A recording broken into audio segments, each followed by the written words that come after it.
Hey everybody, this last video in our States of Matter unit are all going to be about phase diagrams and explaining how you can tell where different parts of our phase diagram are going to explain where we have our solids, our liquids, or our gases. Okay, phase diagrams are specific for each substance. So you'll see that there's one for H2O for water, there's one for CO2, there's one for ethanol, for salt, for sugar, etc., etc. They have all these different kinds of phase diagrams. Okay, but the phase diagram shows the specific state of matter that you are in or the specific phase change at very specified conditions, at that exact temperature or pressure. So you're going to see that the two units of a phase diagram for your different axes are going to be pressure as the y-axis and temperature as the x-axis. Okay? Each one of these phase diagrams has three very specific parts all around a Y-shape curve. Okay, it has an ice or solid curve. This one is for water. Okay, this one is the liquid in the middle of the V and then the gas. And then you can end up seeing, and I'll try to make it nice and thick for you to see, that there is this Y curve right here.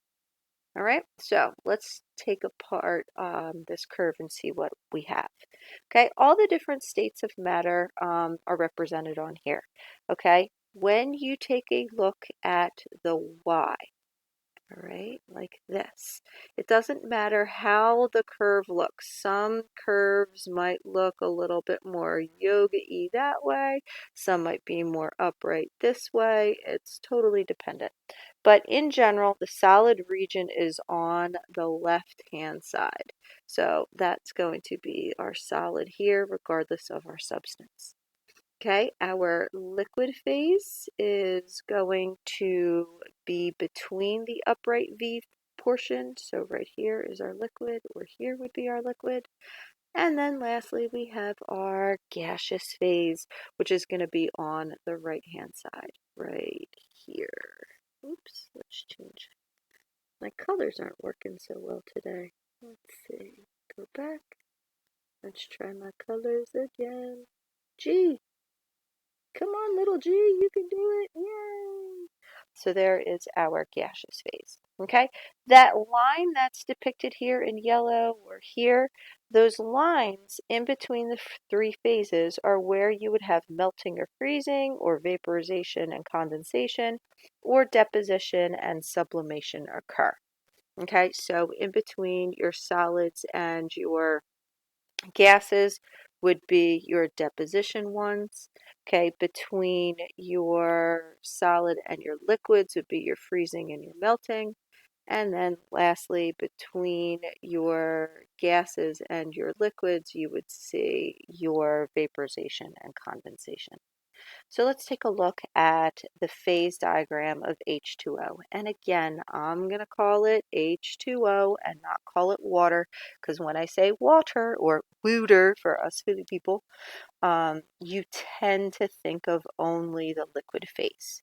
Okay, so one of the things that you will see in this graph again is that we have our pressure units on the y-axis and our temperature units on the x-axis. So here is our y. I'm going to make the curve a little bit thicker so that you can see it like this. Okay, and it goes here and down to there. All right, so our solid water, okay, is ice, and everywhere over here is going to be where we have ice. Okay, 1 atmosphere right here is the normal atmospheric conditions. So this would be like your normal melting and freezing point and normal boiling and condensation point.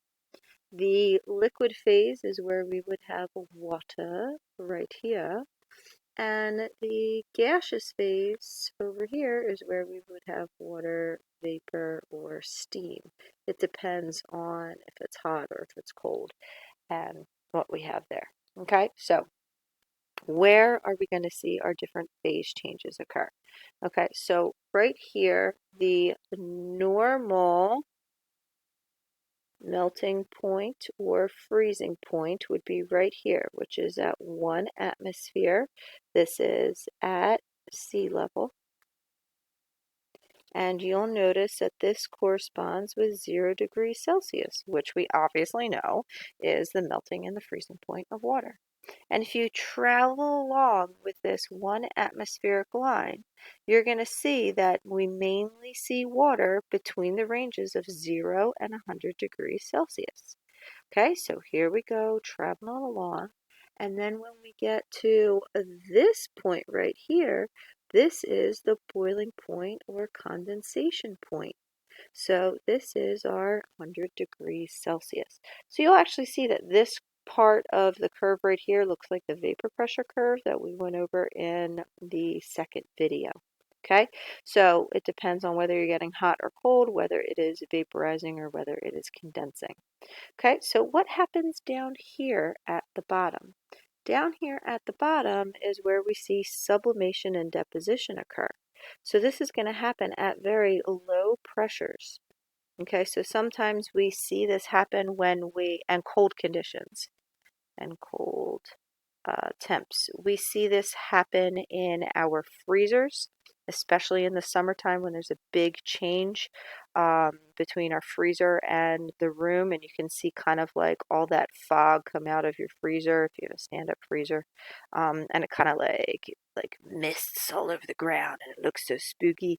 That's because there's very low pressure inside um, with the freezing going on, and you can see that the ice cubes actually tend to decrease in size inside the ice cube tray, and that usually happens because you see some direct sublimation occur.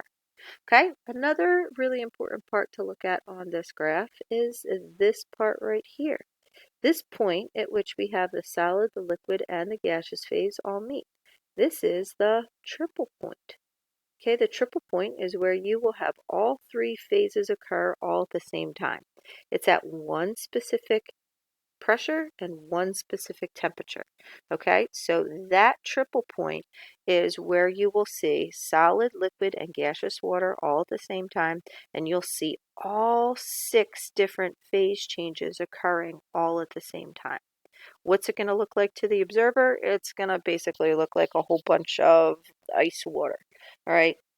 Gaseous water vapor is clear. You're not going to see that, but you'll be able to see ice and you'll be able to see the water. It's not that thrilling, but is pretty cool for other substances. Okay. And then you'll notice that there is another line on this chart that ends up being really important, another point, and that is the one all the way up here. This is the critical point. The critical point is where the liquid will no longer be in the liquid phase and it has to turn into a gaseous phase. It's going to happen at very, very high temperatures. And no matter how much pressure, because up here we're at really high pressures. Okay, really high pressures. No matter how much you press down on it, nope, it's going to be gaseous. It's going to be moving really, really fast. Okay, the last thing that I want to point out is that at any given temperature or pressure, you can predict what state you're going to be at. So, what about if they say, looking at this graph, okay, what state of matter are you going to be at room temp and sea level? Okay, Ceaselevel. Ooh, can't spell today. So that's going to be at 25 degrees Celsius and 1 atmosphere. All right, so let's figure this out. 1 atmosphere is over here, so I'm going to be over here somewhere. Okay, and it can be anywhere on this line. And 25 degrees Celsius, if this is 0, this is 100, this is 50, this would be 25, you would be right here. Okay, and what phase would you be in? You would have water, liquid water. Okay, so to summarize, the triple point is one specific temperature and pressure where all three states of matter occur at the same time. The critical point is one specific temperature where the substance can no longer be in the liquid phase. There's too much kinetic energy, which means that there's too much movement. It's too great and it breaks all the intermolecular forces holding it as a liquid. Okay, so lastly, I want to show you the phase diagram for carbon dioxide. And you're going to see that this guy looks like the other curve, but kind of like they're doing a back bend. So you can see that the curve looks like this here instead. Nope, it's not writing for me today. Sorry, kiddos. You can see this back bend looks like this.